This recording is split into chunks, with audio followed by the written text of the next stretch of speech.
Hi, my name is Tyler with Electric Personal Training, and today we are going to go over the leg lift as well as ways to build up to it and ways to move on from it.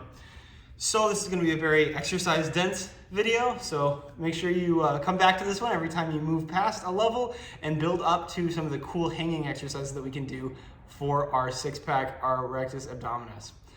So what we are going to start with is exercises that are going to allow us to control our lower rectus abdominis involving movements like scissor kicks or bicycle kicks, which simply involve us using our lower abs, if we need to, holding our hands under our lower back to kick to introduce instability.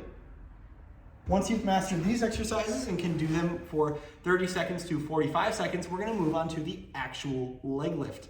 Like I said, this is going to work the lower rectus abdominis the best because we're lifting our hips.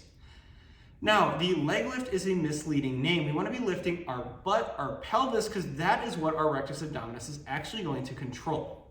If you think about lifting only your legs, you're likely going to feel your upper thigh in this region, which is your hip flexors.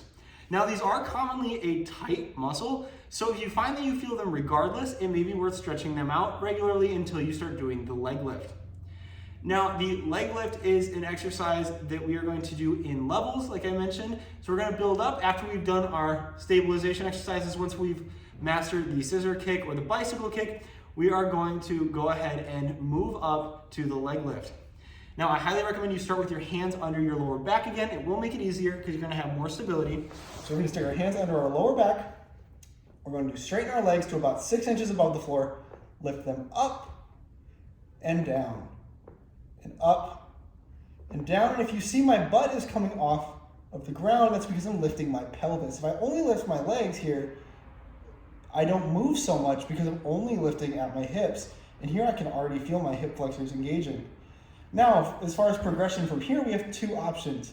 We can either remove our hands from the lower back, which is going to introduce more instability. We come down and we come up, we come down and we come up, and there's significantly more demand on our core to keep us from sliding and moving because there's a lot of momentum with the legs coming down. The other thing I'd like to note, your legs are not supposed to touch the floor. We want to keep them above the floor to keep the tension on the abs. Our second option for progression is to add a little bit of a pop at the top to really squeeze the core. So we come up and pop, down, up, and pop. That is our final progression on the leg lift until we move to another piece of equipment. Let's go ahead and check that out.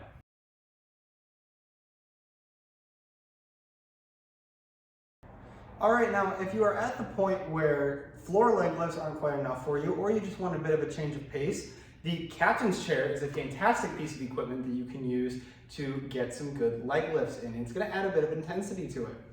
Now, our first version, the beginner version, as I like to say, for the captain's chair is simply going to be holding ourselves in this position and lifting our knees up.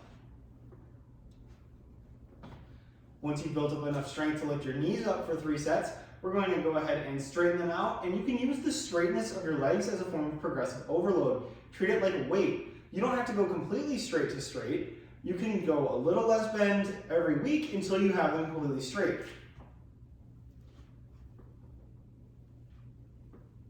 Now, the straightness here is going to increase the load on our core, which is going to make it more difficult to get our legs up. Once we've mastered holding our legs out straight, we can introduce more weight, and that is going to be through a dumbbell, or if you have another form of holding the weight, you can do that as well. We're simply going to grab it between our legs and go back to the knee bend. Once we've mastered it with a bent, just again, we're going to work towards getting them straight.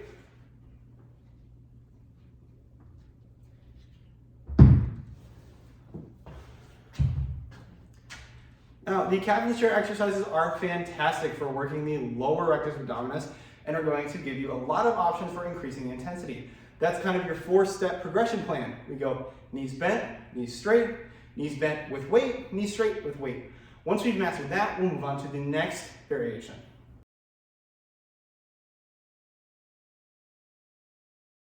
Now, the leg lift progression is really enjoyable, in my opinion, because you get to move up to the hanging exercises once you've mastered both the floor and the captain's chair exercises Fair warning, if your grip strength has not been developing, this is going to be something that you are going to be stuck on. We do need decent grip strength, so if you're struggling with grip strength on these, start with dead hangs, get your grip strength up there, work your forearms, and then move on to the hanging exercises.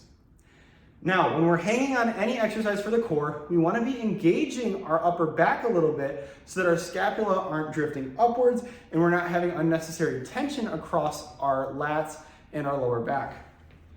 Now, the difference between this is not huge, but it's going to be the difference between hanging here and hanging here. This is more stable.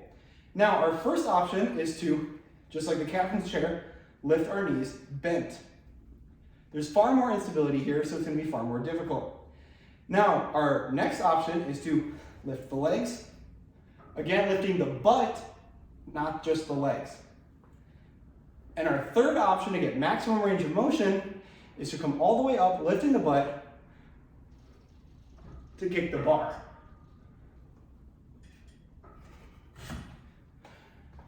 These are some really advanced options that are going to really challenge your core and your ability to stabilize, but are fantastic for working the six-pack as well as the rest of your core, just from keeping you in line, keeping you balanced. It's going to be a great overall exercise to include if you can handle it, and it will also allow you to work the core with significant intensity so that it's ready to go on all your compound movements and also getting really defined. And that's about going to wrap it up for this one. Thank you so much for watching. If you like this content and want to see more fitness content from EPT, go ahead and subscribe here for more videos, as well as on Facebook and Instagram at EPT Evanston. And if you haven't already, check out our free fitness tracking app on the App Store for free, available now.